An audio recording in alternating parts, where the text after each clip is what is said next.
we've been engaging your office and a whole lot of people generally. Yes. Shinga, who I've been working very closely with, are an innovation hub. They obviously look into entrepreneurs and a whole lot of support as far as entrepreneurs and small businesses in various aspects. Very good. And then a lot of young kids are failing to get into business because of lack of that support. Exactly. So they've got the center where that happens. And then what they've also done is they've actually started a program where we're going to be unpacking the issue of economic devolution. So I thought, let me grab this opportunity just to chat with you and ask a few questions if it's okay. That's all right. We will record it. Yeah, sure. If it's in order. I've got a few, it's not a lot, it's 4 questions, but it was really just for us to find out from you in terms of what the vision was for Manicaland that you had initially when you started. And as you're leaving Manicaland, would you say you've made headway in as far as that goes? Then the second one is, what areas do you believe will move Manicaland into a place of productivity and becoming a jewel with sustainable development? The last one is just as you take on your new role, how you're finding that, was it expected, and things like that. Very simple, nothing as you feel led. Okay. First of all, let me say, I'm very grateful to the President of this country for having given me such a responsibility. I'm grateful for the elevation, but certainly I'll miss Manicaland. But the good thing is I'm a Manicaland girl. Yes. My heart will always be in Manicaland. And the very good thing is also the new minister, the incoming minister, is a friend, a comrade in arms, a war veteran like me. So we have a lot to share. And I can only see her taking where I left and even go higher. When I came to this Manicaland, my main goal was to unify the people of Manicaland. Because I realized there was not much which we could do in terms of economic development if the people are not united. It's where there's unity and where there's peace. I also had to make sure that we actually project a good image about Manicaland, so that the other provinces look at Manicaland and say, wow, Manicaland people are very, very kind people, peaceable people, and very entrepreneurs. I got the support from each and everyone I interacted with. I'm talking about all the stockholders and stakeholders of Manicaland. I met the chiefs, the traditional chiefs, who really embraced me with all the love and gave me a lot of support. I met with the religious leaders of Manicaland, who were also very passionate about giving me all the support, and that helped a lot. And you know, most of our communities, they are members of these religions, and so that helped spread the good word of the new dispensation. I needed to remove the them and us, which has been always there in the old dispensation, where people sit back and just say, the government is not doing this, it's not doing this. We are saying, this is the new dispensation. It is very inclusive. It gives each and every Zimbabwean an opportunity to put their ideas on the table. And we also want to increase transparency and accountability. That's the only way we can nip in the bad corruption. Make sure that people know what are their challenges, what are the strengths in this province. Make information available at the tip of each and every household. It's important for our people, if we have to develop as a nation, to avail information. And there I am now, I'm the Minister of Information. Exactly. And I'm saying the job which I've been doing for the province, I'll be doing it at national level, rebranding Zimbabwe. We need to project the best image of this country. We deserve more as a country. There is nothing which can fail us to succeed economically, because we've got everything right. Natural resources, human resources. There's nothing to fault Zimbabwe for. This is the time to project a good image. We want to win back the hearts of each and everyone out there, domestically, regionally, and internationally. We also want to win our children from the diaspora. We lost a whole generation of our Zimbabweans into diaspora.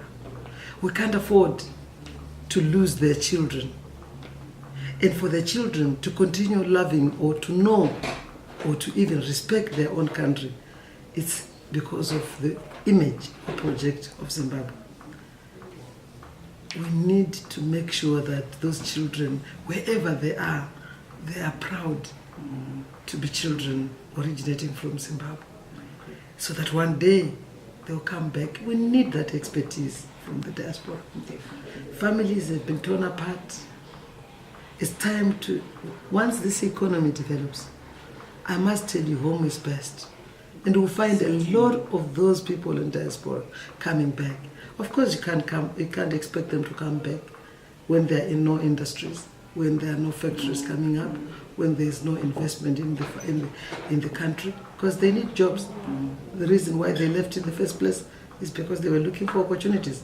So we are saying this is the time to grow the opportunities in our country and make sure every Zimbabwean benefits from it. So inclusivity is very important. We are Zimbabweans before we become political animals. The fact that you belong to ZANU-PF or you belong to MDC, it's after. Yeah. What is important is the Zimbabwe which you are proud of.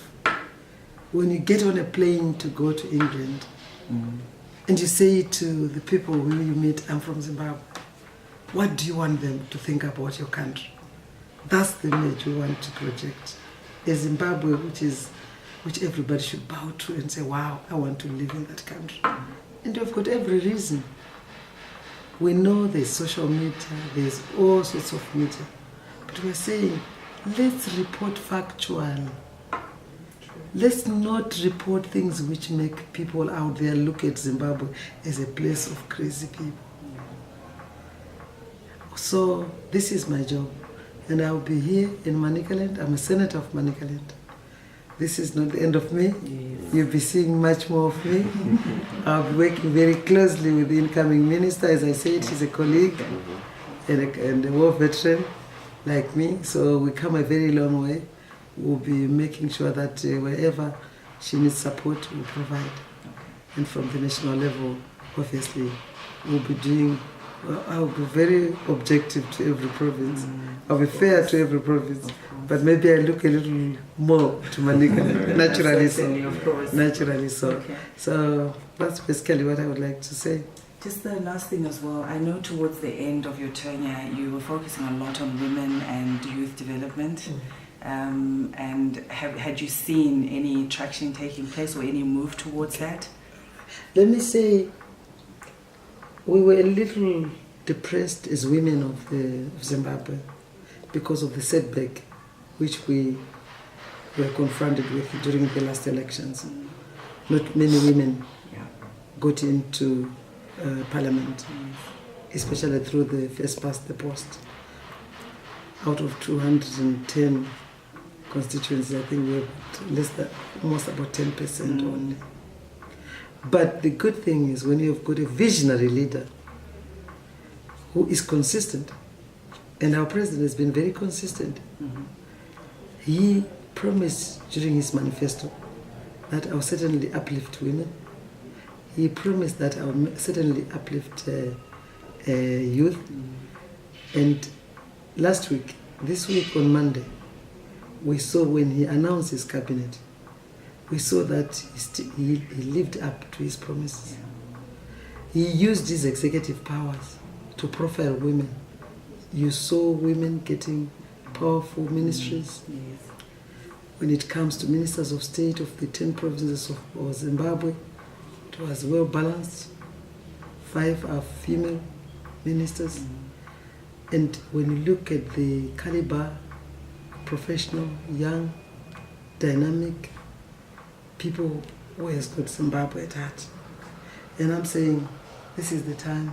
Here we are. It's not an easy task. I am aware that the ministry which I've been given is not an easy task.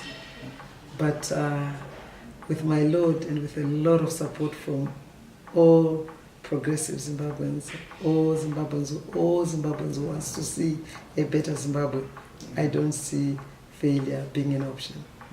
So we hope we'll be working. What is required is to change the lives of the people. Yeah. It's not about talking, it's about making sure that we have succeeded in getting the foreign direct investment which is required, the domestic investment which is required. We create jobs. We need to make sure, look at Manicaland, there's a lot of opportunities. We are the quickest gateway to the sea. 300 kilometers we're in Baira. And Zimbabwe is pushing 2,000 kilometers away in Durban. And yet there's much more which can be done. This is my dream, to see Mutare being a big special economic zone where companies are coming from all over, producing together with domestic companies, making sure people are employed, making sure that we can export, we can become a hub where companies do come here together with us, use our human resources, our natural resources to produce products which are internationally recognized.